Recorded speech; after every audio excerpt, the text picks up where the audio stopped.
Yo, people, welcome back to the channel and welcome back to All You Can Eat Chelsea, episode, I believe, 198.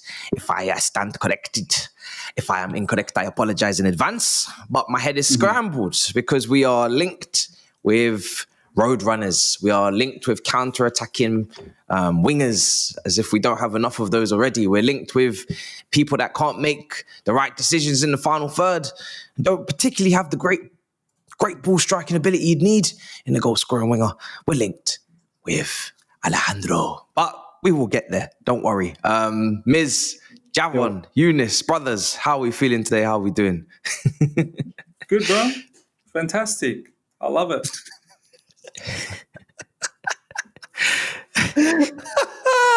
That was the most brilliant, great, fantastic I've ever heard. Yeah. I mean, 22nd of January, boys. No incomings, no outgoings, but 3 points at least against Wolves in a trip to the Etihad. Next. We're back, bro. What are you saying? What are you saying? Is this Miz or is this Jose? What's going on? He's troubled. Sarcasm through the roof. Troubled. I'm troubled, man. I'm troubled. He's troubled. How are you, Younes? Are you good? No, I'm good. Good to be back. I wasn't here last week. I caught up with everything that was done. So big up to all of you guys. Good to be back. I wish it was better circumstances. I mean, we picked up a win, but with this whole news and stuff that's going on, and City next, and great. So, Javon, what about you, brother? How are you feeling?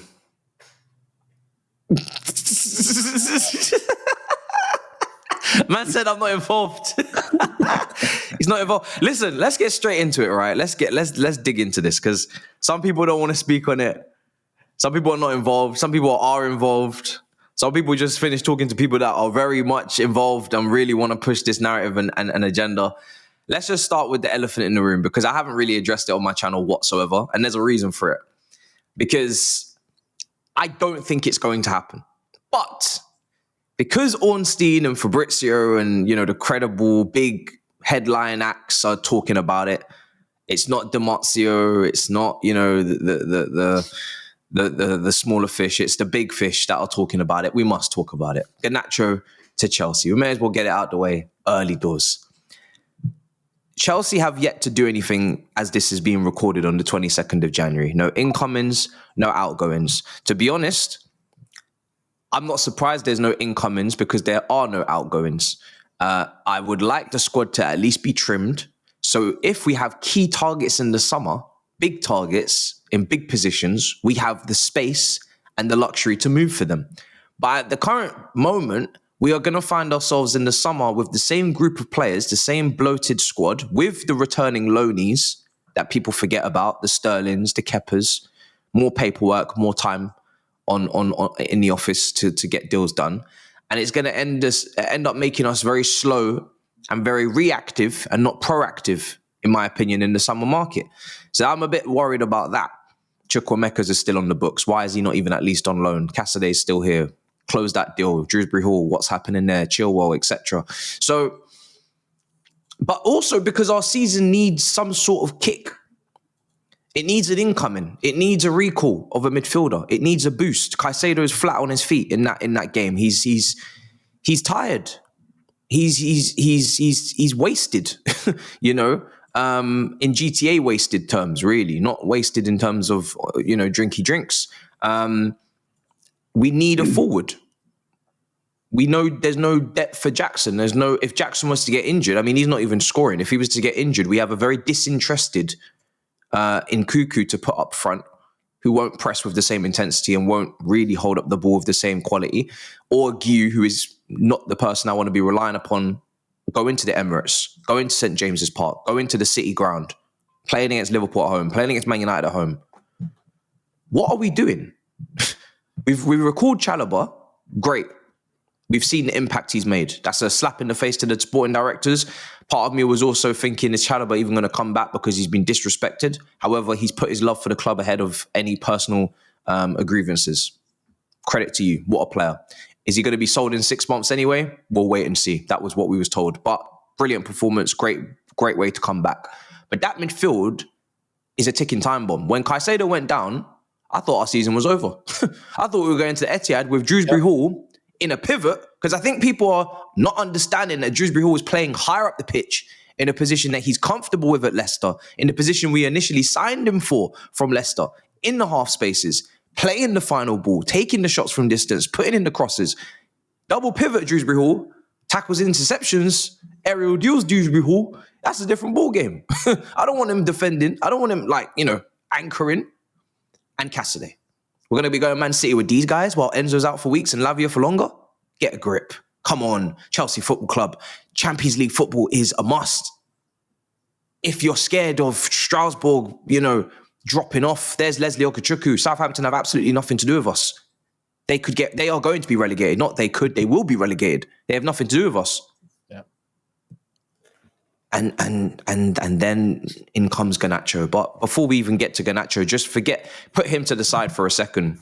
The lack of other business and the lack of activity, it's very concerning, Miz. What are we doing? Bro, I've been beating the drums in regards to the sporting directors for the past couple of weeks that these guys, they've not really built us a squad to compete. All of us are expecting, okay, this season, Champions League, most of you guys said Champions League, I said 5th or 6th, and then I readjusted that when we went through a really good run. Because when you've given new evidence, you want to readjust, right? And that was a prolonged period of evidence, not like 1 or 2 games.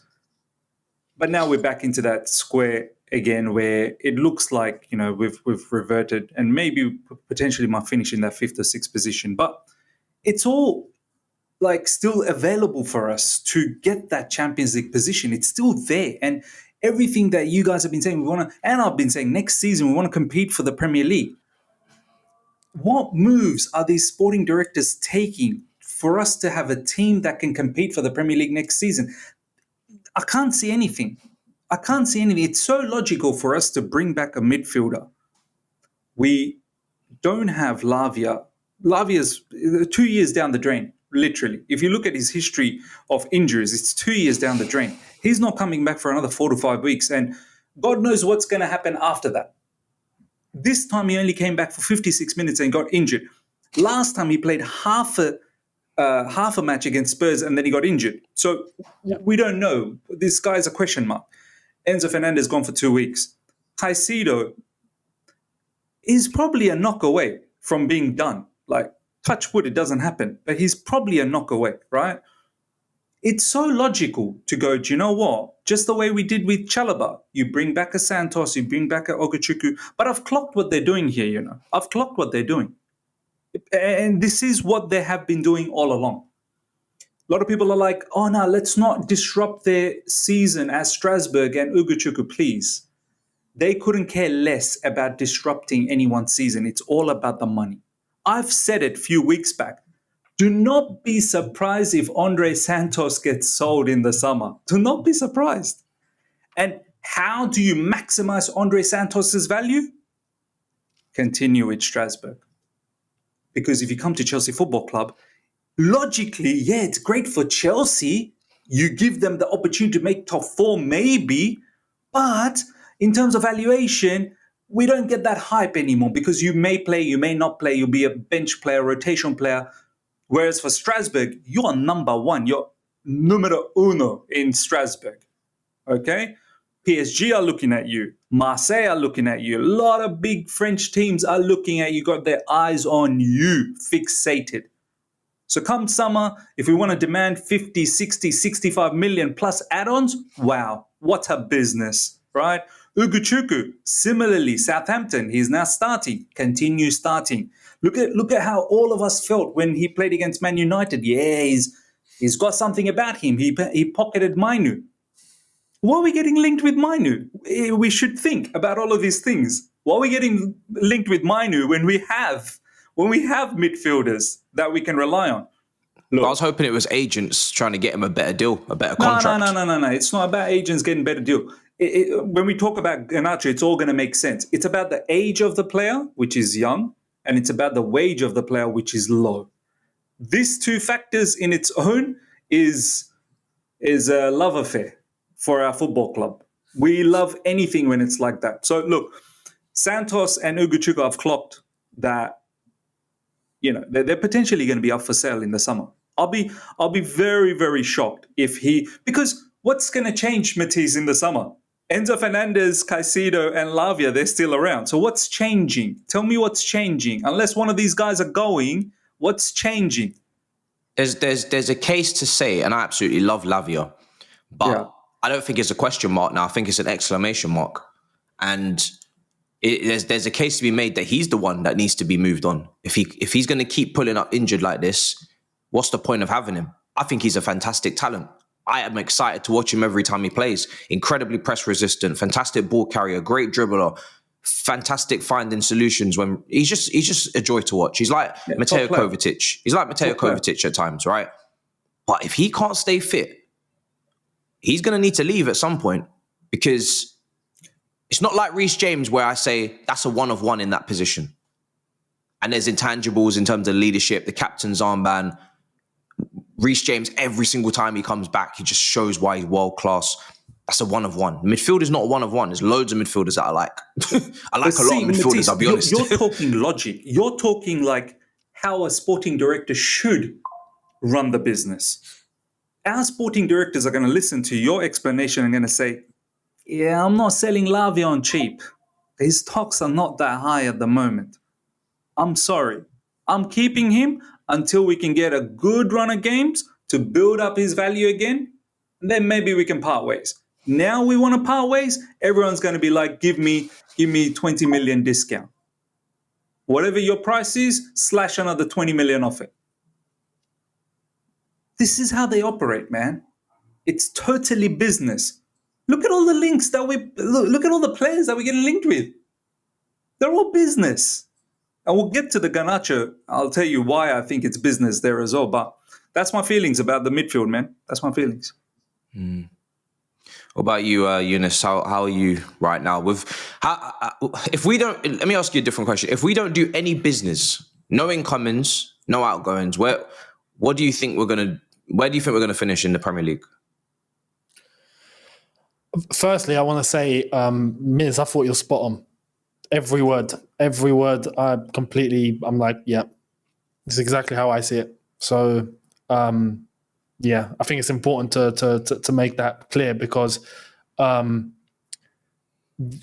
for me, it's evident as well that there's a lot of intention behind the finances before football, and that's going to hinder us on a footballing level. And instead, it does not look like they want to shift away from that way of thinking. So it's important to make that point. But in terms of if we don't make any changes, if we don't bring in any players, if we don't let anyone go, if it all just remains the same, it's a tough one. I spoke with Javon on his channel about this. It's tough because you can still make top four, but there's a heavy reliance on everyone else having to fall off, when now we're actually seeing the opposite. We're starting to see teams get into their strides and get into their rhythms. And I mean, City are an example. They were basically in the mud. They've gone and got exactly what they've wanted, what they've needed. Boom, boom, boom, in a January window, and now we play them next. So that's going to give us a really good indicator as to what's gonna happen. Newcastle on our tail. Bournemouth have caught up. Villa, it's a bit hit and miss, but it's really shaky. So it's really hard to be able to say what's going to happen. But I'll say one thing. It's definitely looking a lot less likely now than it did a few weeks ago. And with the results that, yeah, we beat Wolves, and I'm glad, because we had to. There was no debate. We had to. But that buffer and that cushion that we had is gone. And we threw that away ourselves, right? Let's be honest. We're going to have tougher games. It's going to be interesting to see how we manage those. If we are going to get through them or not, that is honestly, I can't answer. God knows. Because what Chelsea's going to show up? What's going to happen? Are we going to put chances to bed? Are we not? Are we going to create? Are we not? Are we going to struggle? Are we not? Everything's so up in the air. And because there's that level of uncertainty, the one thing that's surprising me like Miz said, we have to make Champions League football, and I don't see any urgency from Chelsea here. Like there isn't any, I would commend at least a little bit if we were going and it was made clear that we're going for players that we know can make a difference. I saw a link today again. We're linked with Nico Williams. We're not getting Nico Williams. No, why is that even? I would take Nico Williams, but we're not getting Nico Williams because, again, it's financial. We're not paying the brother that does that sort of salary. We're not going to do it. He's already on 200k. Like it's not going to happen. I would actually be fuming if we paid him that wage, but we didn't want to pay Elise his wage because Elise is far better than Nico Williams as a footballer. So when you are looking at these top level ballers, right?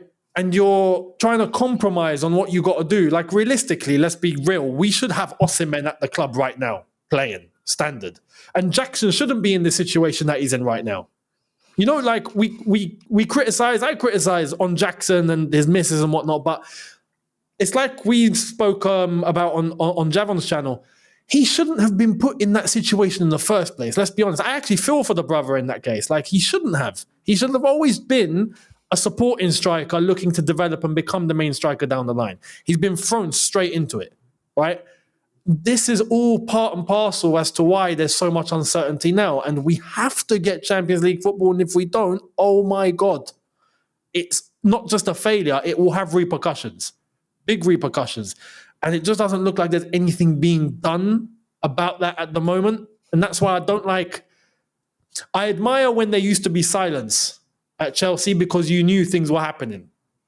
Whereas now, when we don't hear anything, we know because there's loads of PR. When we don't hear anything, chances are nothing's happening. So this is where we are. So I honestly don't know where we're going to end up. God knows. We need to rely upon people staying fit, really, to have a chance, isn't it? Javon, what about you, bro? There's a few key positions that we really can't afford an injury. Like it's kind of that simple. We are preying on 1 or 2, 3 individuals staying fit for the rest of the season. What's your feeling right now with the window? I'm what's the word I'm looking for? I am indifferent about it. I would at least expect for the French players to be gone or more, what's another word I'm looking for? More emphasis being put on getting rid of these French players, whether on loan for until the end of the season, where they could possibly pick up a permanent sell in the summer, or just get them out the building because you kind of don't want these players to be at Chelsea for a whole season and not have any form of impact. Because what's going to happen if the window closes and Chukwuemeka is still here? What's going to happen if Chilwell is still here? Casadei, he's the only one that looks to have multiple clubs actually putting in bids.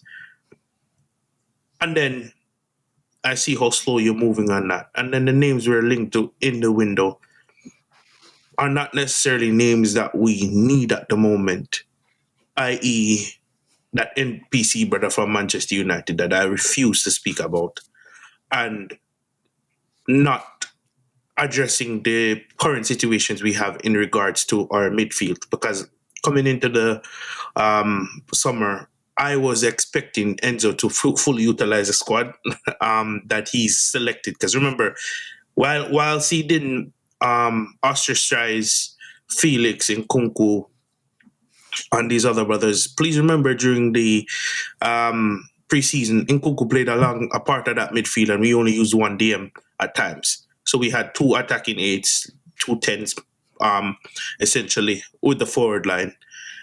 And he adjusted. I get it, it's a Premier League, but the reason why I'm bringing up that point is if it's down to this, where you only have one DM, you're going to have to revert back to that for certain games, but he doesn't trust the squad. So what that says to me is you're not prioritizing the outgoings when Maresca ostracized these people from the jump. And the 2 people and some of the people that he doesn't trust, given that the midfield issues we now have, you're not even trying to bring in cover. And on top of that, Jackson's misfiring. Yes, we brought back Chalaba, which does give us a bit of defensive stability. Not world class, but it can get us top four if we do the right partnership at the back and we integrate Reece James, and Reece James can give us a run of games. Even when Reece James goes down, given the versatility at Chalaba, I think we still could get top four with this defense. But biggest issue now is there's no cover for Caicedo. And all of these issues stem from something I said earlier: lack of utilization with your entire squad. Guarantee if you utilize your squad more efficiently, Enzo and Palmer and Liverpool doesn't have doubts over their fitness, right? So that was a long-winded explanation. Simply to say it's not good enough. Feeling different about it. We are being linked with wingers when we could possibly just go through the rest of the season with the wingers we have. I think it's more so we need a striker and we need coverage for that DM position. I see that we're being linked with Douglas Luiz on loan, and I wouldn't say no to that. But then why bring in a total new player that's never played for Chelsea Football Club before, when you could just bring back one of the boys on loan who would deservedly be happy for the minutes to pay for the player in the club? You know, Santos, I get it. I genuinely do understand it. I might not agree with it, but I genuinely do understand it. But it's not our fault that Southampton started to utilize Leslie Okachukwu the other day. That's not our fault, bro. You took too long to use it. I gave you something I borrowed you something. I lent you something. You didn't use it. No, when it's time that I actually need it, don't tell me, oh, you're about to use it now. I lent you my weed whacker to cut your grass. No, that when my grass is grown high. No, and I need my weed whacker. No, you want to use my weed whacker to cut your grass. Doesn't make sense, bro. So I would have brought back Leslie, save the money. Because remember, if you get this guy on loan, you're probably going to pay a loan fee and to maybe pay half his wages. Granted, he has more Premier League experience than Leslie Ogochukwu, but these are certain decisions of why I critique the sporting directors. Because we all have different reasons why we critique them. For me, these are some of the simple decisions that they screw up on and which leads me to critique them that way, because these are simple fixes. Look in-house first before you look outwards. Like for a striker position, you don't have something in-house, okay, look outwards. For goalkeeper position, we signed 1 million goalkeepers. None of them are ready. In-house, may go look for a goalkeeper. But I'm not even asking you to do that this January transfer window. Fix the glaring issues, get us to top 4, and then in the summer we look for more permanent solutions. Another example, I just saw on a report that Chelsea does not want to sign a stopgap in terms of Dusan Vlahovic, so they don't see. So the reporters like Matt Law, David Ornstein, they don't see us going for Vlahovic. If you're taking that approach to the striker position, which is probably one of the biggest needs right now, why can't you take that approach for the midfield and just bring back somebody? Because those wouldn't be stopgaps. Those would be permanent solutions for the club. And they could get good game time now that they have a clear path to come in and get game time. Because if they start playing well, that kind of gives you an opportunity to not rush Caicedo back if he gets injured, to not rush Lavia back if he gets injured, to not rush Fernandez back if his injury turns out to be worse than what it is. So I'm just saying, solutions are there. You're just blatantly not choosing them, and in turn it is affecting ourselves. We're shooting ourselves in our foot yet again, whether it's on the pitch or off the pitch. That seems to be the theme of the season so far. Even in the Conference League, when you look at the minutes given to Dewsbury Hall and Cassidy in these deeper roles, it's a waste of time. The Conference League, you should be using that as a competition to look at things for the first team in the Premier League. We all know Dewsbury Hall is not a defensive midfielder. We all know Cassidy is not a defensive midfielder. So we're misprofiling these guys because we're putting square pegs in round holes because we've loaned out the other guys. Fine.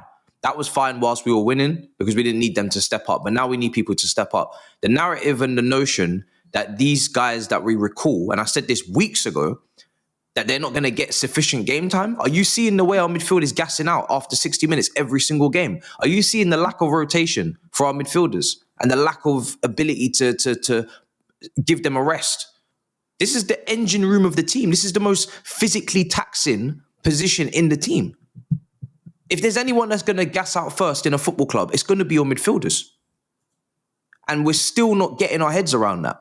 And they're waiting until February the 2nd or 3rd. One of these guys get injured long term, they'll be like, oh shit, we fucked up. We're in trouble now. Caicedo's out for the rest of the season. What now? The guy that's leading in tackles, interception, ball recoveries, etc. Who's gonna do all of that? Who's gonna replace those metrics, those attributes, or those statistics? Nobody in this squad.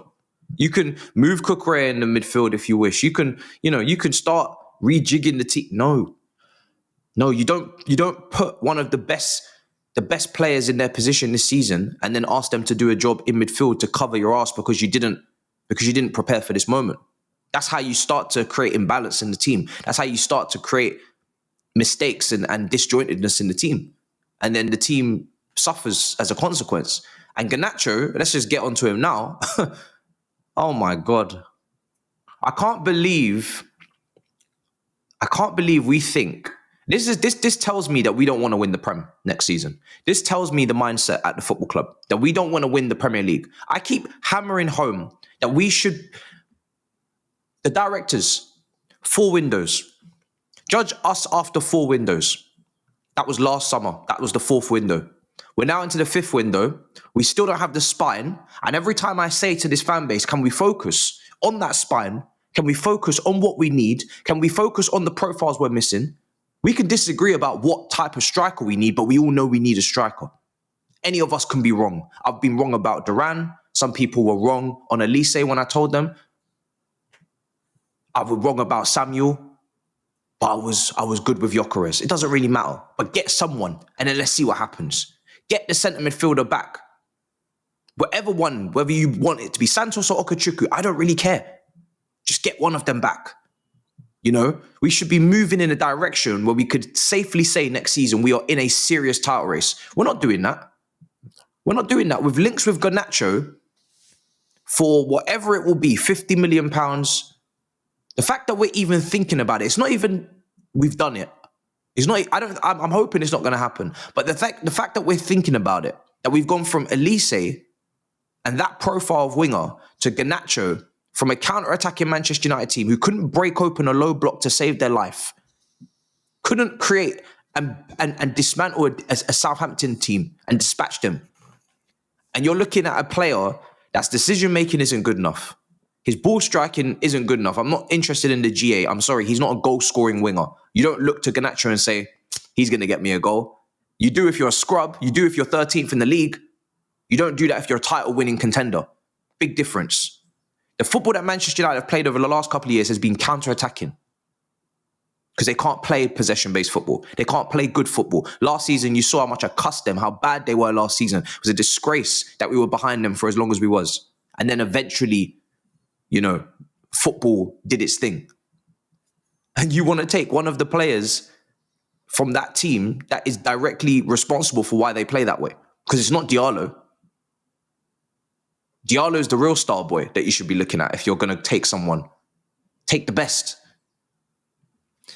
It's ridiculous. It's purely down to financials, like you said. If Garnacho was on 150k a week, we wouldn't be interested. No. If Garnacho was, if Garnacho was a couple of years older, we might not be interested. But it's such an opportunity. They can't help themselves. But we're getting obsessed with opportunities and profit margins and the finances and the wage budget, which I actually like. But we're not thinking about winning. When was the last time a Chelsea fan said, yeah, what do we need to win the Premier League next season? What do we need to compete in the Champions League next season? If we qualify for the Champions League, how do we not get embarrassed? and how do we get to the semi-finals at least? How do we win cups? Garnacho? Okay, Garnacho's going to win us cups. Garnacho's going to win us Champions League. Like, was it Another last player. year or maybe even the year before? I think it might have been last year. I continuously said, I think Younes said the same thing as well. He said that I don't think these owners are really interested in winning here. They fooled us. Yeah, you may say, oh, but Enzo Fernandez, this amount of money, Caicedo, that amount of money. Yeah, all of this stuff was on long-term contracts where the cost can be minimized. And once again, opportunities, like they're young profile, lower wage, they're great opportunities. Even till then, we still haven't addressed the spine. Like, this is not how you go out there and compete. You look at some of the best teams in the Premier League who've won. Who follows the same model as us and that are winning? Not a single team. Doesn't Now, exist. Robert come said back to the Man City are Garnacho. copying us. Oh, wow. Yeah, Robert saying that Man City is copying They us. signed some young We don't players in believe Robert January. now. And also Look they at gave Haaland a 10-year contract. Haaland's on 10-year contract. Look at, you would give someone like Haaland a 10-year contract. Exactly. That's worthy for a 10-year contract. Do you know what I mean? Like that's the kind of And how caliber much of is he player that getting you want paid? to. What's his salary? Something to $1 around million a week. like $1 million a week or something. Right. But that's the kind of player you want to give 10-year contract. You don't give, I don't know, who do we have like on, how much was Mudryk on? 7-year contract? Mudryk's contract was long and then they extended it. Yeah, so you see, it's not the same thing. What they're doing and what we're doing is not the same. They still have a lot of veterans in that team that have won, multiple trophies. And now Do you they're want- just taking out few players to... Anyway, while we're David even talking about Washington's Man here till City, 2030, to be yeah, fair. like while we're even talking about Man City, it's just futile. Come back to Garnacho. Brilliant. Lads, I don't know whether it's going to happen or not, because I'm not some sort of a fortune teller, but here's why I think it's probably going to happen. As Matisse, you've already touched on the fact that he's on low wages. I think he's on 30,000 or 50,000, something like that, something very small. You could potentially give him a double the wage, or maybe even 80,000, 90,000, and he'll accept that. His transfer fee is not going to be astronomical. Yes, it's a bit too much for his caliber of player, but I'm going to come back to that transfer fee. He's young. He's 20. Our owners love the age brackets between 19, 20, 21. They love that. 18, 19, 20, 21. That's our market. That's where we shine in that age group, right? And the wages low. So they see an opportunity here. So that's one tick mark. Second tick mark. Our owners are looking to build relationships, business relationships. Understand these, lads. Business relationships. Our owners have clocked that PSR is not something that you can tackle on your own. PSR is something that you need to tackle as a combination, as a collective. We've made relationships with Aston Villa. We've given them Ian Martin, and in return, we took Omari Kellyman from them for 20 million on a player that has not even featured in the Premier League, and we've paid 20 million, and we don't even know where this guy is right now. Some say that he's injured. I say he's probably some sort of fugazi player. I don't even know if it exists, if the person actually exists. We've done similar thing with Man United. Man United helped us out when we were having our PSR problems with Mason Mount. And now, surprise, surprise, Man United's got PSR problems, and we're linked with all of their pure profit players, right? We're linked with Garnacho. We're linked with Kobe Minu. What are we doing here? We're building a business relationship. You got problems with PSR? Don't worry, I'm here. Let's help each other. We can't tackle PSR all on our own.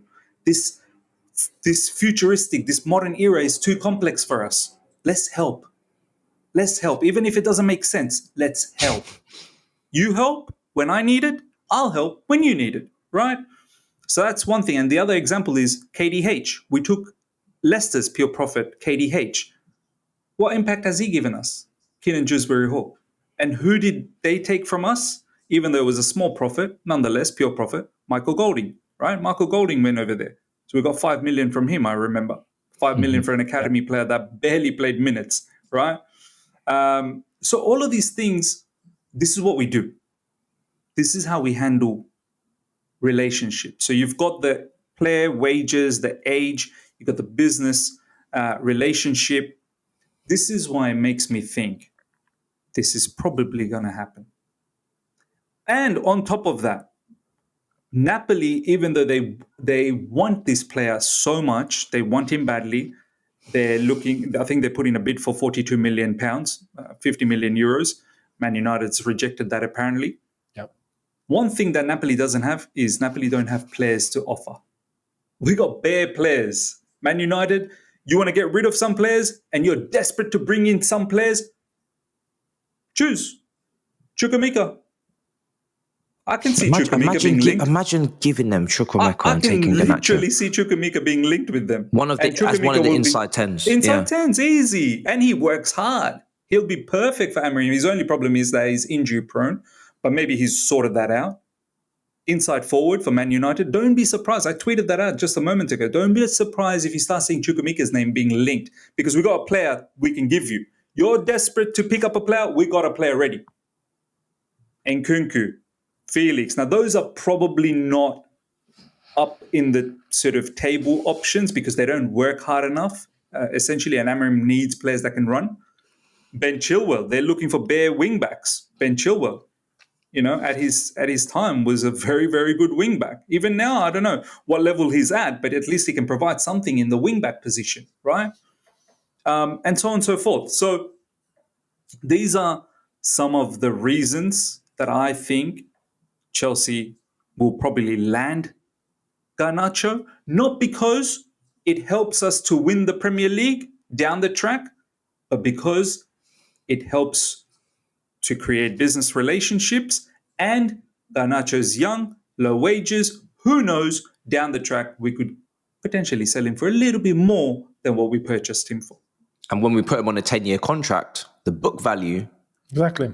That's the cost is low. The cost is low. So even if you have Garnacho for a couple of seasons, maybe then you can loan him out again. I don't know. Maybe you get some loan fees here and there, offset your yearly amortization with some loan fee, and then come third year in his contract, someone's now interested because they saw him do some level of balling out at a loan, and they're now ready to pay 40 million, and it all of a sudden balances out the books. You can easily sell Garnacho for 35, 40 million when he's 23, 3 years into his 10-year contract, where the book value is 15 million because it's spread over 10 years. Absolutely. No, to be fair, That's business. That's business. To be fair, there is a rule now. They did change the rule that you can't spread the length of the contract over 5 now. It has to be 5 years. But don't get it twisted. They'll find a way. But Younes, think about it. Even then, there's profit. Younes, think about profit, it. If it's let's say 50 million pounds, which I think will get the job done. 50 million pounds with 10 add-ons. each year. And over a 5-year contract, 10 million each year. So let's say 2 years he stays with us on the third year. So he's got a book value of how much? 30 million, right? You think on the third year we can't sell him for 30 million? Of course we can. Of course we can. More. Your balance of the books. And we'll maybe send him on a loan and get some loan fees here and there. His wages are not that high.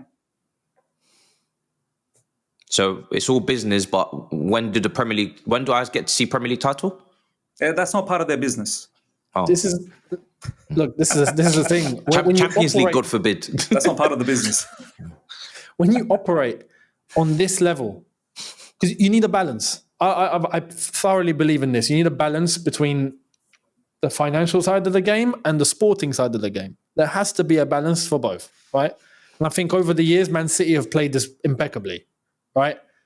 And some would even argue Liverpool started off a little shaky and then got there. Yeah. And they do balance that pretty well. You can't win trophies operating in this manner. Not big ones. It can't happen. You sneak a little cup. If you're lucky, like you need a fluky cup run. It's the same way United won the cup. Lost to Liverpool. You need a fluky cup run, and because the cup's the cup, anything can happen in a cup. It's as simple as that, right? But like going for, as you've said, we've not won the league since 2017. Like I'm not looking to wait 20 years like Arsenal have, and everyone knows the type of model that they went through, and they're still not there. They went back, Younes. They went back. Tottenham operate on pure finance. Look where they are. Yeah, forget them. They're never destined to win. They don't even know what trophy is. Like you put a trophy in front of them, and they're like, what's that? don't know what that is, brother. But you tell them, what's the NFL?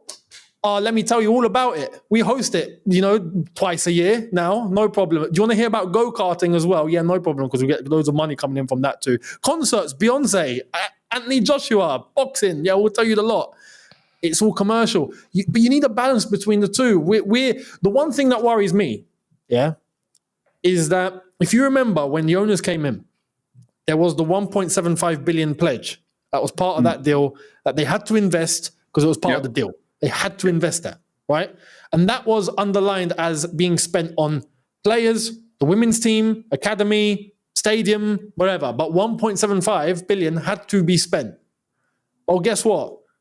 Spent. 1.5's already gone. Yep, spent. That's ticked. That checkbox is ticked, right? So are the club actually going to go and spend in the same the same way we attack the market, despite now we look at the players and we got Enzo, we got Caicedo, we got these players, cool. But as a whole, like you wouldn't say we've spent 1.5 billion, but we have. Are we gonna even attack with the same financial power? I don't think we will. I don't think we will. And there's positions in this team where we have to, but I don't think we will. And you turn to salaries and all of that as well. Yeah, we're not going to bother with a player that doesn't get under 100K a week at the moment, minimum. Because if not, it's not worth it. But to get top players, you have to pay top money. It's as simple as that. For you to get across the line to win the Premier League title, which, like I've said, I honestly, I'm not asking for an entire experienced squad. I believe we need 2 or 3 players. Done. That's it. Build that spine. Hold on to that spine, and then throw all the kids you want at it. And I believe we'll find balance. We're not even going to do that. Here. Just on something with Younes says, I agree with everything to a certain extent.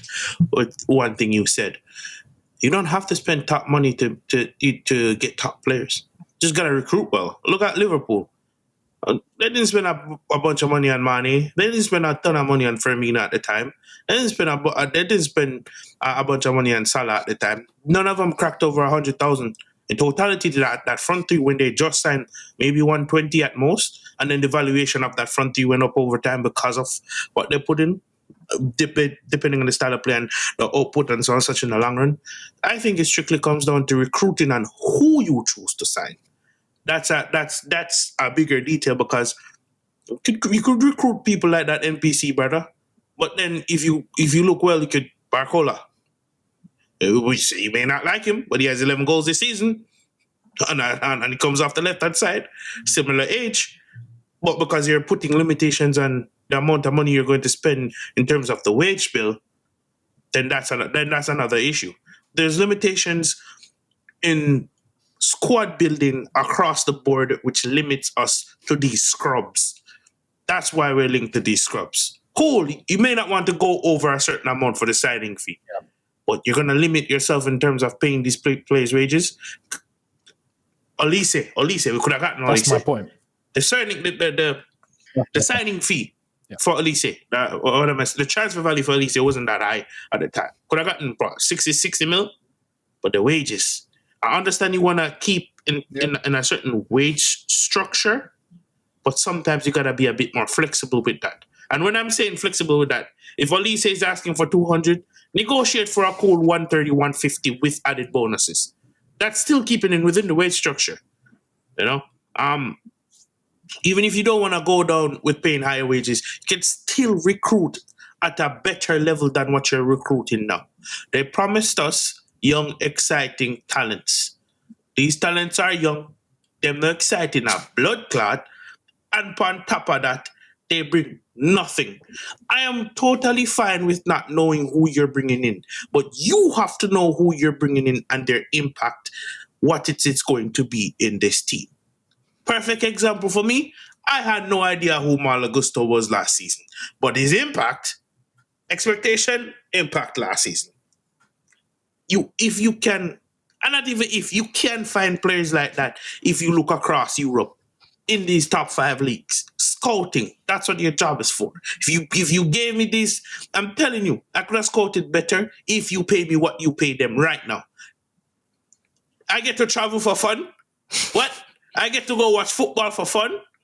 I get to see all these exotic places, and you're paying me millions of dollars a year time, and you're telling me this is the crap you bring back to Chelsea Football Club?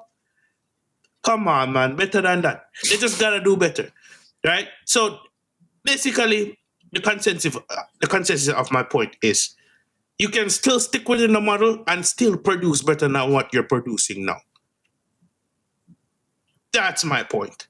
You can still stick within the model and have 2 strikers up front. Can have a better goalkeeper, can have a better defense. You already have a good midfield. You just have to bring back people and put people in position and trim the deadwood. Going into another point. Someone mentioned Nkunku and Felix. Why do we even have them?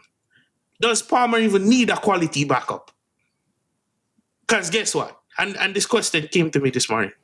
If you're not going to substitute Palmer when he's having a poor game, and when he's having a good game, you're not taking him off at all. Why the hell? Why in God's name would a quality attacking midfielder want to come to Chelsea to be a rotational player? Answer. Can any one of you guys answer me that question?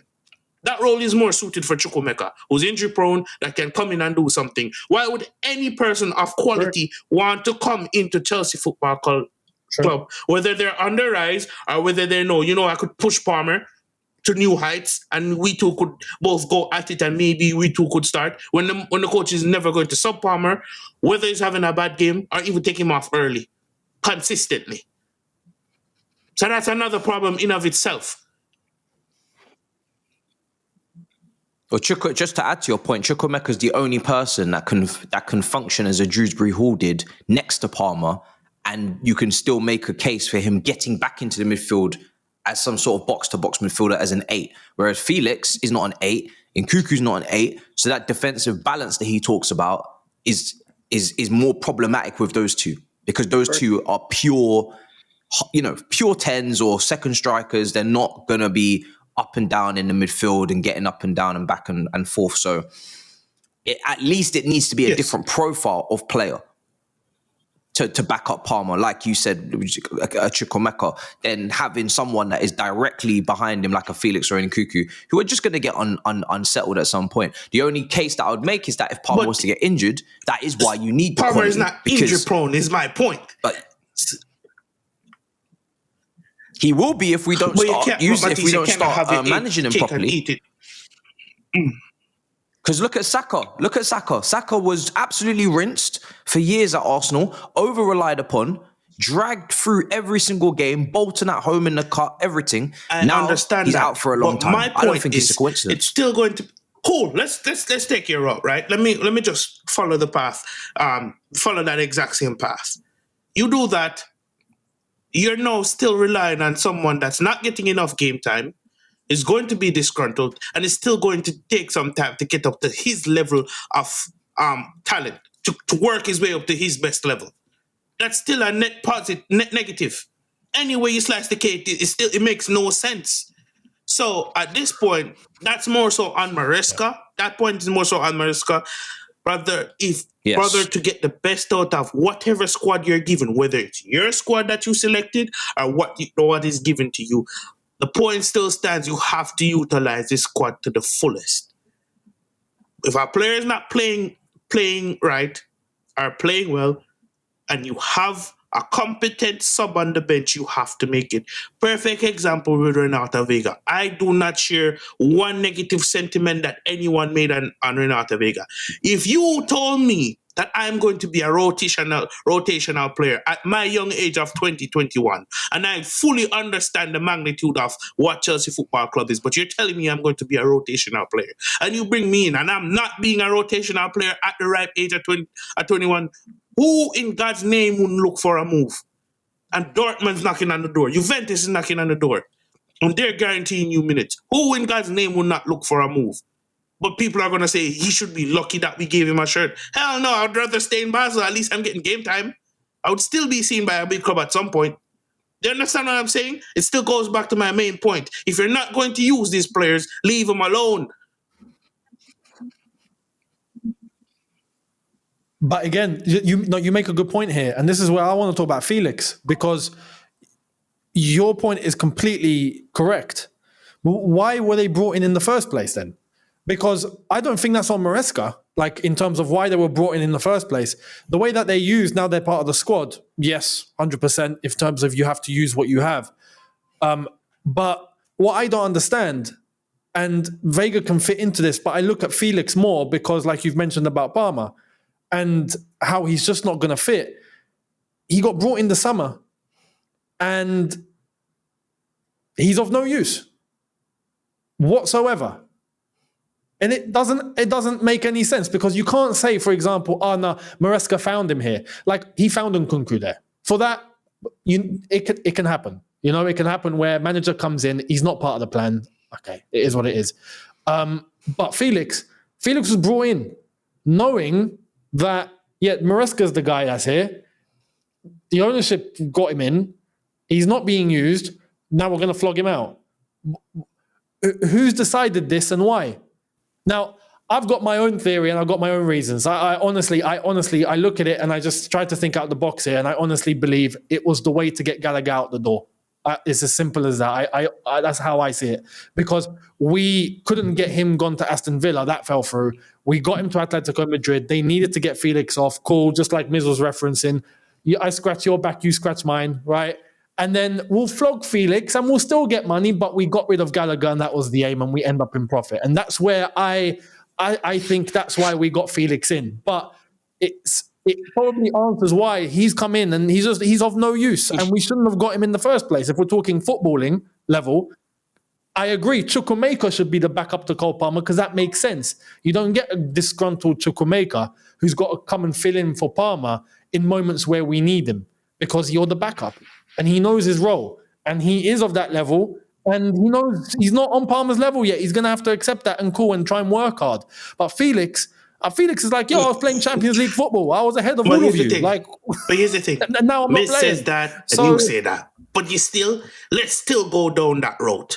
And you're going to scratch a person's back because you're scratching yours. You're telling me you can still do that and still get players that suit your system. I'm already on. You needed a second striker anyways. Yeah. I'm already on. That still gets the Gallagher thing over the line, does it not? You don't want Amaridian. You could still take one. You could still take a defender from Atletico Madrid. You can't tell me, there's no one on this planet that can tell me that Atletico Madrid doesn't currently have a defender that's better than one of our defenders that they could potentially get rid of as well. So this is what I think. These are all theories. Yeah. Javon, you're right. When we, as a fan base, looked at our squad at that point when Gallagher's transaction was happening, no one thought about Joao Felix is a missing piece in this puzzle. We need Joao Felix. Everyone was talking about a striker. We didn't know too much about Samuel Omar-Dion. A lot of us probably didn't want him either because we didn't know about him and he's young, another young player. Nonetheless, but at least one thing that we could have all appreciated is the fact that he's a striker. We needed a striker. We need someone that can compete with Nicholas Jackson. We need a striker. At least that is one ticking point. We may not like the profile. We may not like the age. All of that kind of stuff, right? Do you know the deal that Atletico Madrid did with Porto for Omar-Dion? Do you know the stipulations of it? Atletico Madrid is still 50% owner of Omar-Dion. And every season it reduces. They're currently still 50% owner of Omar-Dion. And I think Omar-Dion has a release clause of about 100 million or 120 million, something like that. And every season that release clause, that percentage of Atletico Madrid owning that player reduces. The whole situation of Omar-Dion deal collapsing, there has to be some big reasons around it. I'm pretty certain Atletico Madrid, they were reluctant to let go of this player completely. They said he failed the medical. Yeah, they made some fugazi nonsense about, he failed medical when the player literally was playing in Olympics like a couple of days before. Then they started to say about some image rights. Now, there could have been some, there could have been some truth around the image rights thing, but you look at the deal that Atletico's done with Porto. That's look at the way we are moving with Cesare Cassidy at the moment. Look what we are doing to the Italian clubs. Sell on clause. We want to make sure, even when we sell the player, that future sales, we make business out of it. Even when he's not our player, we want to make sure we forever generational money, generational income from this player, so that our forefathers can appreciate the money coming from Cassare. Do you know what I mean? So I'm pretty certain Atletico would have had some sort of clause saying that, sure, we'll give you amortion, but we want to have some sort of a sell-on clause, some sort of a sweetener here, because we believe he's a far superior player than Gallagher. We'll take Gallagher. We need Gallagher. Atletico Madrid wants Gallagher. At the moment, they're not really using him, but we need him. We'll take him. We're reluctant to give you amortion, but you need to sweeten the deal for us. So, look, the crux of the whole point here is, Javon, you're right. We don't need to do all of this foolery. We can still do all of these, business transactions and still come up with a fairly adequate squad to compete. But it all goes down to, Javon, these guys are idiots. Paul Winstonley and Lawrence Stewart. They've come from clubs that don't build squads to win trophies. They come from clubs that build clubs to have tons of gems that they can sell out. Yep. We have to understand the nitty-gritty, as Younes says. Nitty-gritty. We have to. As a fan base, we need to start getting smarter and understand where they come from. What do they bring? These are not sporting directors that have a history of building unbelievable teams that go on to win silverware. Okay, Brighton's model is all about what? How are we any different to Brighton besides the fact that money? We actually play good football as well now. We've got a bigger more name. or less good football to Brighton. But how are we any more different to Brighton? We just do what Brighton does at a bigger scale. We've got players treating our club like a stepping stone right now. Yeah, of course. They're saying we'll come. Renato come Vega, here, 6 months. 6 months, and then I'll go. Yeah. And my other problem is the PR. I've never seen this club put out so many briefings and so much PR in all my life. Yep. You're more concerned about your image and the narrative. Who made the phone call to bring Trevor Chalobah back? Who needs the credit more, as opposed to what is needed on the football pitch? And people want to give credit to deals that don't get over the line. You're gonna give credit to Pedro Lima, who's at Wolves on the bench. We wanted him too, the Brazilian right back. You want to give credit to Elise, who's at Bayern Munich with 10 goals and 11 assists this season. We almost got that one over the line too. But at the end of the day, it's Washington, Datro Fofana and Gue. These are the strikers we've brought in. These are the strikers that you get credit for. Not the ones that you scouted and then you left in a hotel in West London and sent back to Madrid. The ones that are actually at the football club. The ones that you finalized. Not the ones that you wanted and then you said, oh, well, maybe the attitude problem's cool. All right, Duran, off you go. The ones that you have signed. This is what you've left us with after 1.2 or 3 billion spent. This is what we have. This is not Arsene Wenger almost got Ronaldinho stories, documentaries. This is not Blackburn could have signed Lewandowski documentary stories. Every club can attest to players that they almost had, that they could have had. I'm interested in what you have. I'm interested in what we have right now. That's what I'm judging you off. I'm not judging off what you could have got. I could have bought a Rolex, but I didn't. I have a smartwatch from my girlfriend at Christmas. This is what I have. Not what I could have had, not what I might have, not what I have. That's what people need to judge these guys off, and not all of these fictional stories and hopes and dreams. At the end of the day, the reason why I solemnly say that these sporting directors are idiots, and even let's keep it a bit respectful. Let's say they're being negligent. It's because you can any way you spin it, you can still do what you're doing and do it in a better way where the first team is still a bit more successful. Cool. You want to go down the PSR route? Just select a player from the other squad that is needed in your squad. That select that profile. You see, we have a defensive issue. You select a defender. Cool. You want to say, okay, we had multiple defenders at the time and we needed to see what they can do.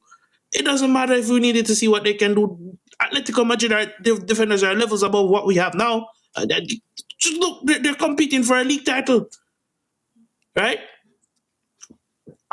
Aston Villa, Paul, get Duran. Yes, I said no to Duran over the summer, but you're supposed to be the sporting director. You're supposed to know more than me and Matisse and Younes and Miz. You're supposed to know more than us, right?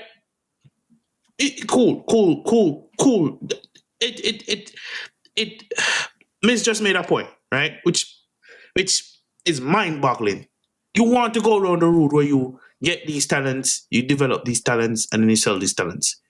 There's teams that do this that still win their league. There's teams that do perfect example. Dortmund. Dortmund's not necessarily the best example. RB Leipzig, Ajax, RB Leipzig. RB Leipzig didn't win the league, but they won the German Cup a couple of times, and they sell some of their players. But Ajax win the league, get bought out. They buy out the best players, redevelop themselves. Redevelop themselves by investing properly and scouting properly. Still win their league. I know. Let me land my point. Let me land my point. Premier League are two different things. It is a different league, 100%. But my main point is, you had the ability to give these people long-term contracts. You can still recruit these top talents at the young age, 20, 21, get the best out of them, and still sell them off at 25, 26.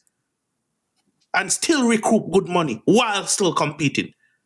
Perfect example. If you got a Wirtz at the time, or Musiala, or you brought back Musiala at the time, with the trajectory they're on, you sell them to Real Madrid, Barcelona, Bayern Munich, whatever at 25, 26, you're still recruiting more funds. Those are the type of talents I'm talking about. You get Rodrigo when he's 23, 22, when he came in at the time, had him play, you sell him back, how much money that I get again? And I can go down a list of people, but because you don't see it as sporting directors and as management, you see it as the cheap 20-year-olds or whatnot from Brazil to bring into this league that you first have to acclimate to first team football level at this level and then develop to then sell off. That's never going to work, and it never will. The model can work if you bring in the right set of young players. Andre Santos is at that level now where you can bring him in for a few seasons, have him play, compete with Chelsea, maybe pick up a league or a Champions League and then sell him off when he's at the right age of 25, 26, 27, if you want to. As long as who's coming in the door is of the same level or of the same potential. That's my main point. I don't want to be encouraging this, because this football club of the last 20 years has been the final destination for players. This football club has sent players off the pitch in tears. This football club has had legends who didn't want to leave and wanted to be here longer. People like Herman Crespo who speak about, I wish I was out there longer. People that will come back and get carried off the pitch in Premier League title wins. I'm not here to be no feeder club to nobody. I'm sorry. And I'm not saying you're encouraging it, but what you've articulated is a better option than what we're currently doing. But that's not what Ajax or RB Leipzig do. RB Leipzig and Ajax, they sign cheap young players. They sign players on cheap wages because that's what they can afford. And they are okay to win their league or win their cups because their league is less competitive and there's less money in their league and less quality across the board. We don't have that. We have a league where Bournemouth are on our coattails. We have a league where Brighton are on our coattails. And the only way we're going to Ipswich can beat us. It's a different ball game where we're playing because everybody here's got money. Yep. Everybody here's got money. Everybody here's got good database and good scouting. Most actually, the teams that have the worst scouting are the teams with the most money. For those people in the comment section, I'm simply saying, if any route they choose to go down, there's a better way to do it than what they're doing right now. That's simply what I'm saying. Give it up to me. I'm signing the top players, and I'm still doing the youth thing. If I'm being honest, I'm signing the top players for the first thing, and I'm still doing the youth thing that they're doing for the bench or for the experience to come on and impact the team. You understand? Javon, you're 100% right. Even with the way they're doing, there is a better way of doing that. Like, for example, Liverpool, yes, now they've got a good spine, but there was a moment where they were smartly purchasing. They weren't going out there and breaking the bank all the time for players after players after players. They made some shrewd, big signings where they needed to, goalkeeper, defender, so on and so forth. But then they made some really smart signing. Even Mo Salah was not a huge signing, right? So I get where you're coming from. But this is not how they look at it, Javon. Because if winning was at their forefront, and this is what it boils down to, lads. If winning was at their forefront, guess what? Simple We'd be as, winning. simple as, yeah. Okay? At least by now. At least by now, 100%. Yeah. 3 years under the new ownership, 2 years under these directorships. As Matisse said, judge us after 4 windows, okay? 4 windows. So if winning was truly at the forefront, we would be there and thereabouts. Start from, I've always said, start from base level. Look at our goalkeeper after $1 billion spent. Look at the options we have in our goalkeeping position. Look at what the goalkeeper did to us against Wolves just a few days ago. And that's just Wolves. And there's a 10-minute compilation that you can put together for Robert Sanchez, right? Okay. There's one already Then you out look there. at the defenders. There's one already out there. I'm famous for that. I'm infamous for that, right? I'm infamous for that. Then you look at the defenders. We have done a full circle and called back Chalobah. And now what is the reason? When the reason 6 months ago was he can't fit Maresca's style. Now what's Maresca saying in the press conference? It was really, guys, I lied. It was for PSR. I'm sorry, I lied. It was really just for PSR that we wanted to sell him. He said that. He's actually a top player, but for PSR purposes, I wanted to sell him, right? Wait. When did he say this? Just the one before Wolves game. I didn't hear this. Yeah, go check. Everyone was laughing about it. He's quoted. Yeah, it came out. I think it came out in the 10:30. After the 10:30 embargo. Yeah, it was laughable. I was like, wow, I can't believe we've submitted to this reasoning. So anyway, that's just Chalobah. What a absolute foolery that was. And look at all the other defenders that we have. Okay, not one of them you can really rate as a out and out defender. So he's just admitted that he's going to lie to us now. Well, yeah. This is the problem. Of course. It's not really him who's saying it, though, Matisse. But it's not him. Exactly. But this is I need need the manager to have a pair of balls, I'm afraid. I can't have you being a spokesman but and every a manager does mouthpiece this, bro. for the bullshit that already knows going on. Bro, You can't, because but bro, everybody wants to commend for the Sterling banishment and the ruthlessness and the wow, he's so clear cut and dry. So keep it that way. You're not going to get fired because you told us it's PSR. I promise you. There's no way. Truth of the matter is, if like Maresca shows decision. like elements of that sort of character and whatnot, but the truth is, and like we're talking about the model and we're talking about the way that the club is run and all of that, like let's be real, an independent, self-thinking manager would not be hired at this. I like to say this, bro. No chance. When everything is winning and everything is fine and dandy and rosy, anything the manager says, we lap it up.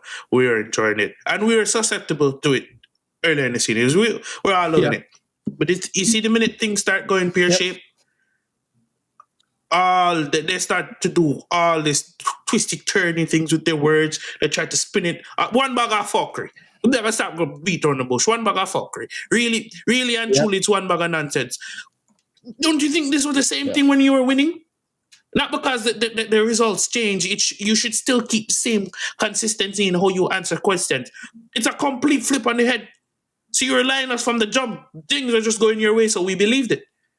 So at this point, I don't pay attention to press conferences apart from the injury update. And even then, Fofana was supposed to be out until the end of the season. That brother's training on grass. He told us, Maresca told us he's done for the season. Fofana, no. I'll be back before them. I think that's what the medical team are advised. I'm not happy to see Fofana training on grass because it tells me that he's going to come back too soon, probably. He's rushed it, and he's going to get injured again. And if he gets injured again, He's already That'll be a done. long term. Seriously, we That'll need be a to long look at term. moving this brother on. When Yeah. he's fit, we need to be looking at who wants to take RC. this guy in, and we can start to rejig our defense and start to reshuffle it. Yeah. We got This- too many players that are not capable of playing more than 2 games on the spin, and it's literally blocking the positions for incomings to say, right, solution. Who's our new leader in midfield? Who's our new leader in defense, centre back? So we can start to actually put this team together. These guys are blocking slots because they dangle the carrot. There's hope. Yeah. Oh, they might be part of the first 11, the strongest 11 they are, but they're not here. No, need clarity. This guy he's not a doctor. Wesley Fofana. You don't have a doctor, like you don't have a what's the doctorate degree? MBBS or Doctorate. something? What is it? You're a footballer, right? You don't have a certification for being a doctor. All right, just calm yourself down. Let the doctors do the doctor's business. Anyway, come back to the point that I was saying.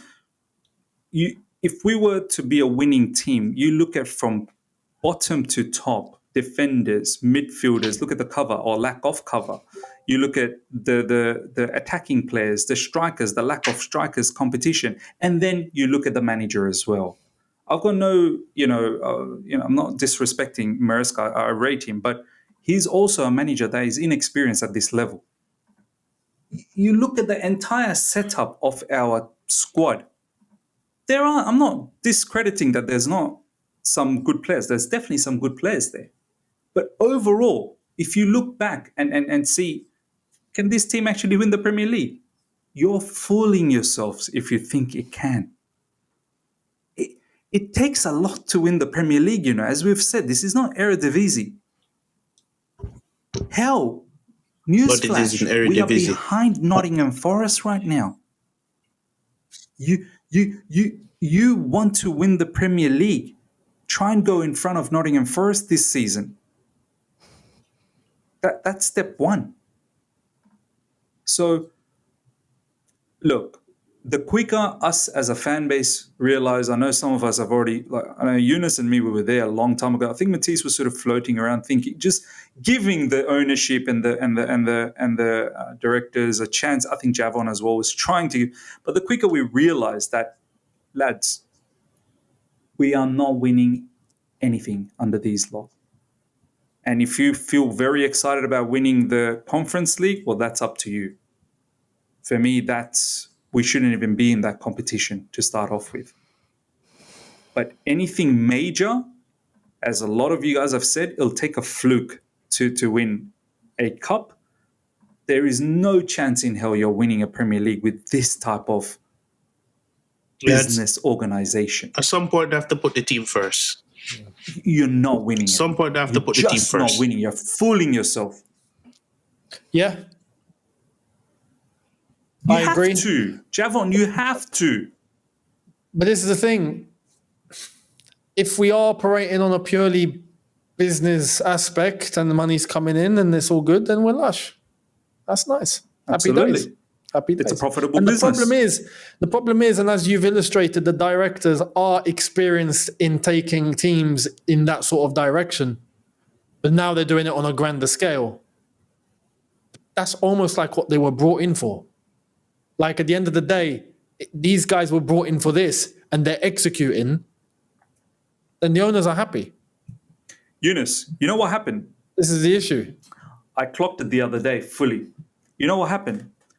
Iqbali wasn't so prominent in the first 6 months. It was Bowley. Okay? So Iqbali saw what Bowley was all about. He's going out there, marquee signing Cristiano Ronaldo, CR7, Chelsea, this, that, the other. He's speaking to Mbappe. He's speaking to Neymar. He's speaking to hella players, right? He wants to make Chelsea the global brand with all of these players, right? Brought in Sterling. He brought in Koulibaly. He went berserk, brought in Aubameyang and this, that, the other. Iqbali saw all of that and said, wow, that's damage. That's chaos. What, two extremists? I'm not going to do all of that to win a trophy. In fact, why do I ever need to win a trophy? Yeah, but I'm not doing I that. tell you, if you Todd continue Bowley's way to win a wasn't the right trophy way by either, now, that's the I funny tell you thing. that much. That's not. No, look. I'm not saying Wasn't that Todd Bowley's sustainable way what he was was doing. the right way. What I'm saying is I'm painting a picture as to what has happened here. So Todd Bowley went berserk and he spent a lot of money. Iqbali just like he lost his balls. Literally, he's like, brother, at this rate, we're gonna not make any money, and we're not gonna do anything, and this is not gonna be a profitable business. So Bali jumped in and he said, we're gonna cut all of this nonsense. No more big contracts, no more, these big names, gems, small And then they brought the transfer director in. fees, small wages, and let's see what value we can have. Look, doesn't it sound stupid that we've got Anselmino, we've got Achapong, then we've gone and got Mamadou Sarr, who's also going to join Chelsea in the summer? I mean, from Strasbourg. From Strasbourg, who's our club. For 20 mil. Yeah, so we're helping Strasbourg with their accounts as well. And the money's within Blueco anyway, right? This is basically Blueco going, okay, look, I've got 20 mil here, yeah? Cheers. Exactly. but doesn't it also scream out to you, Younes, that what type of squad building is this? Anselmino, Achapong, Mamadou Sarr. You already have Levi Colwell, who's young. There's bare young players there already. So you know what it clocks me is that soon they're thinking about the next batch already. Soon they're thinking about Washington's. Yeah, let's these young players in 2-3 years' time. Levi Colwell's going to be 20, 23, 24. Time to move on from him. By then, these guys will come on, and by then we'll have another batch of 19, 18-year-olds ready. It's all about just getting this conveyor belt of kids ready all the time, so that when these kids become 23, 24... This isn't sustainable for success either. So, at this point, let's pick a post. We're not looking for success, though, Javon. No, it's not. We're not looking for success. But it's sustainable for money as long It's as sustainable the level, for money, yes. As long as the level maintains itself. So, Yes. I think it's dangerous for them if we drop too far. Yes. If we went down to 11th, at that point, it's a problem. That's right? detrimental. But yes. if we're in and around 6th, 5th, 4th, yeah, that's it. It's the Tottenham model. All right, Except we're not doing this. I draw the line here. Don't do that, bro. Don't call Tottenham name in a Chelsea podcast. No, bro. Don't do that, bro. Don't do that, bro. You could have called anybody else's name, bro. This is what they've done for years. Yeah. But again, bro. Tottenham are But happy. Younes is to right, sit though. in Younes is fifth. right. They're happy, more than happy, more than happy. They're just unlucky that they can't get the stadium built, because otherwise we'd be exactly that. maximizing the money. But it's a true question for you, bro. How long do you think Cole Palmer will appreciate this fuckery? How long will he appreciate this? You tell me. Now, honest question. He might come across as a very laissez-faire, very nonchalant, doesn't give a damn about life and this, that. How long do you think he's going to be happy for Chelsea to operate this way? He's a Cobham boy as well. Let me see how old he is. He's 23? 22? 22. I think he's 22. 3 years max. This is his second season. Yeah, he'll give it 3 years. Two years he'd be starting to look at things and be like, what's going on now? And we winning the Prem? We gonna win the Prem? Are we gonna win the champs, or what are we doing? Again, he's a Cobham 3 boy. years. He's a Cobham boy. So the owners would be licking their lips at that again. Without Who's a Cobham boy? Levi Cole. Oh, no, we're talking about Cole Palmer. Oh, that's not even a debate. Mate, if Real Madrid come knocking on the door, He's we gone. want Cole Palmer, it's done. Cole Palmer, done. last year, breakthrough, did well. This year, will probably finish around the same position again. Next year, if we're not competing for the title... You want to know what's mad? I would not be shocked, considering where Man City are and the status of their squad and how things are looking.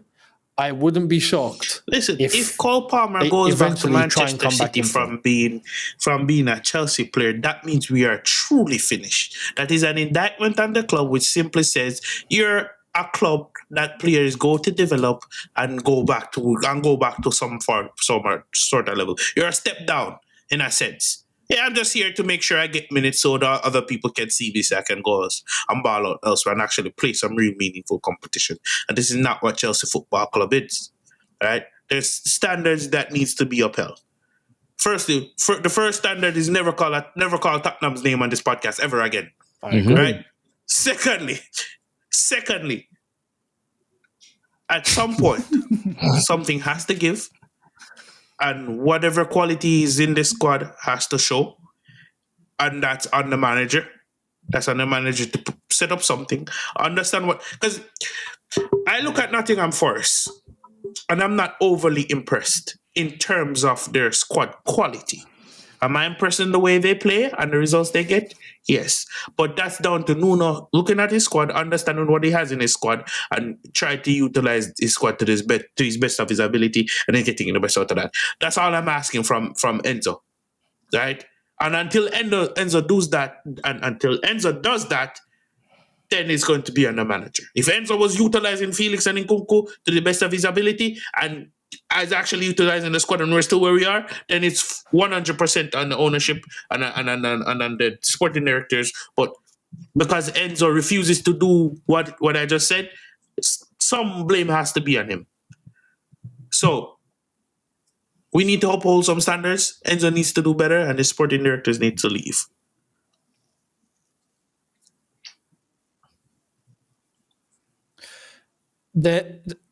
I agree.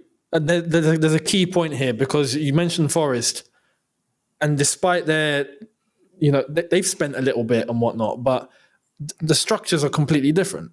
I honestly don't believe Nottingham Forest are set up in the same way that we are in terms of the structure at the club and the directors and who's dictated to and who must do what. And I honestly, Nuno's probably gone and I'm probably sure he's got a massive say alongside the owner, straight up. Owner, sporting director, Nuno, right? Probably all on the same page on what's going on. And if you get that sort of harmony, it's cool. But at Chelsea, and we've seen since Graham Potter, it's almost like these guys are dictated to. And you fit into what we say must be done. You either agree or you're gone, right? And as the head coach, or as we've seen, certain things on the pitch and during a game, of course, that's going to be down to Maresca and that's going to be down to whoever's in charge. But the overall, as in the players at his disposal, the way the squad is operated, who's going in, who's going out, I don't believe Maresca has a say. No, he doesn't. At all. Whatsoever. No, but I'm saying like, whereas Nuno, despite like we've seen what Nuno's done at other clubs, and we've not really rated Nuno in terms of being a just top Tottenham. manager. He was good. He did what he did at Wolves. He did what he did at Wolves. But the structure suits what the manager, at least in terms of his input, in terms of what he wants, in terms of what is needed in order for that club to operate in his way and in his vision, is more suited there without question. I'm sure that's probably why you're seeing results. And you'll go further that way than you will passion. Not to use your correct. Exactly. I get it. I get it. It's more harmonious. Yeah. Bring Nuno here. We're struggling. Yeah, he's flopped. Nuno would die here, please. Yeah. A lot of people are like, sack Maresca. They're already over Maresca, this, that, the other. Bring anyone here. No, I definitely get that. The same story. I just cannot at all make an excuse or defend him for not using the squad to its entirety. That was my thing. That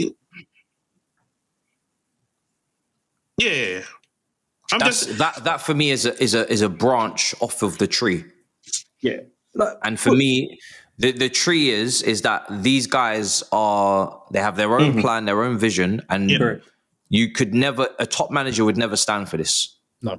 A top manager would never stand for this. Like, I'm not talking about Mourinho's and Conte's, I'm talking about Pep's, I'm talking about Klopp's. They would never stand for this type of squad building. They'd never stand for these type of decisions being made in terms of who's in and who's out, not based upon form and based upon footballing ability, but based upon ego, based upon relationships at Monaco and Brighton. A lot of politics going on. It's either political, PSR, or profit. Yeah. Sometimes all three. Yeah. That's what it's down to. The one point, just to make it clear, I think this would probably hit home. We talk about how Maresca doesn't trust his squad, like the players at his disposal to especially bring off the bench. Felix an example, maybe Nkunku an example. He doesn't trust the squad, right? For whatever reason, but he doesn't trust a good portion of it. Yeah. Nuno trusts his entire squad. I understand the sentiment immediately. I'm just saying, simply just saying, these people are not scrubs. I'd rather you more go down the road where you play them, and it's completely obvious that they just don't fit. They're not. And then it kind of you see that branch you're talking about, Matisse? You cut off the branch by utilizing it. You don't give them an option to say, well, I got you players, you don't use the players, so what do you want me to do now? You get what I'm saying? Just eliminate that option. Make sure it is done, and then you can say, brother, I tried. I use these players, they just don't fit. Can we get rid of them, please? Versus you. Exactly. Vega wasn't ready. Gil wasn't ready. Nkunku just doesn't fit. You played Felix Vega, he wasn't ready. I give him adequate game time. I try to use them to change the games that we're losing. They're just not it. Cut the branch off. Make sure there's no room for discussion. I just need players to work with my system. And then what you do by doing that is put 100% on the sporting directors and those people that go out and get these players. I just want Maresca to be, correct. Yeah, put the spotlight. Well, there we are, people. We're gonna wrap it there. That was a long show. I think Man City is a very important match. It's a very interesting game. It's a very good game to kind of judge where we're at. Wolves is not so much, but it was a much needed win. Man City at the Etihad, great place to see what this team's really about and how much gas is in the tank in that midfield. I actually disagree. I'll take a draw. I actually disagree with Matisse that this match is going to tell us where this team's all about. I think the team has already told us what this team is all about in the last five, besides the Wolves. I've already known what this team is all about now. And it's not about you don't think they can recover? It's not about. I highly doubt it. Unless we get rid of the players that Maresca doesn't trust. Well, you say that, but then how do you contrast that with the start of the season? 5 games versus the start of the season. How do you contrast that to bring balance?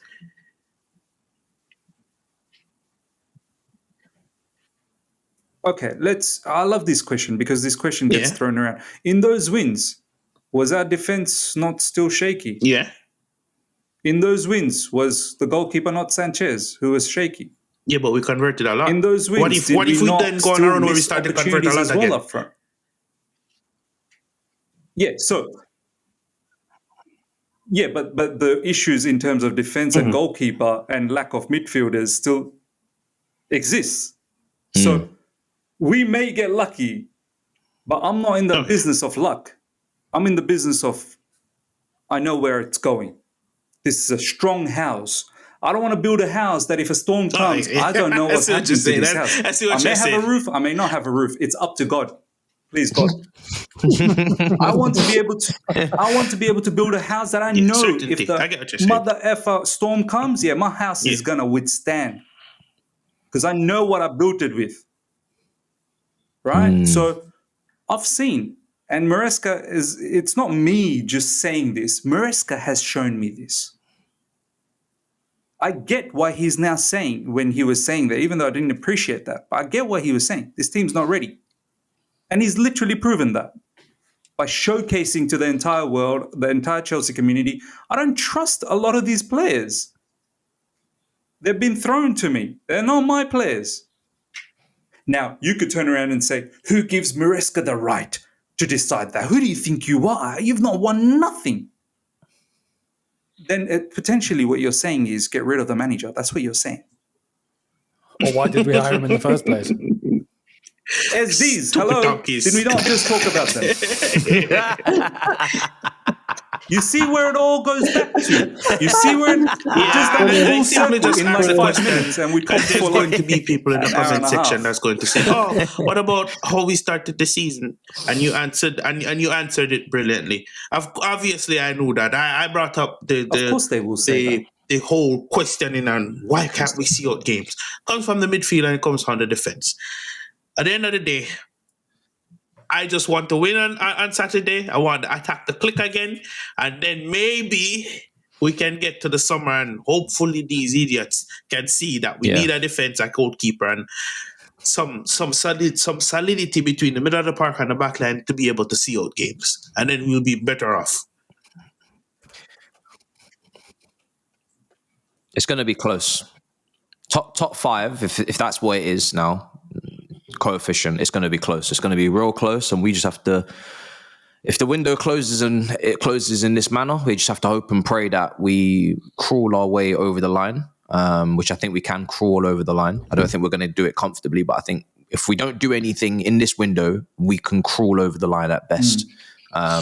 And it will be a flip of a coin between us, Man City, Newcastle, Forest, maybe Villa, because they have the quality, and we just have to pray. And if we get it, then great. If we don't, then hey, that's what we deserve. We go again. So, all right, well, there you are. Smash up the likes, guys. Make sure you subscribe. Miz, subscribe to the other side of the coin, people. Link is in the description. Subscribe to the Final Whistle. Link is in the description for Javon's channel. They did a podcast there with Younes. Robert wasn't available, but listen, he is there most weeks. He's a big fan of Garnacho. Shock.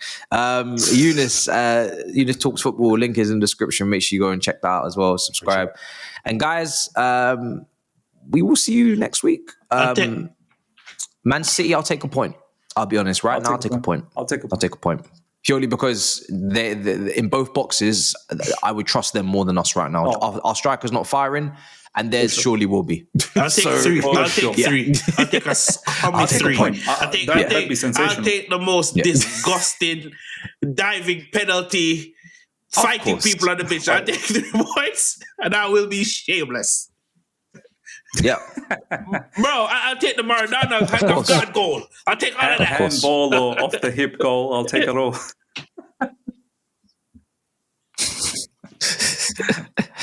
Oh, well, there you are. In a bit, people. Peace. Come on.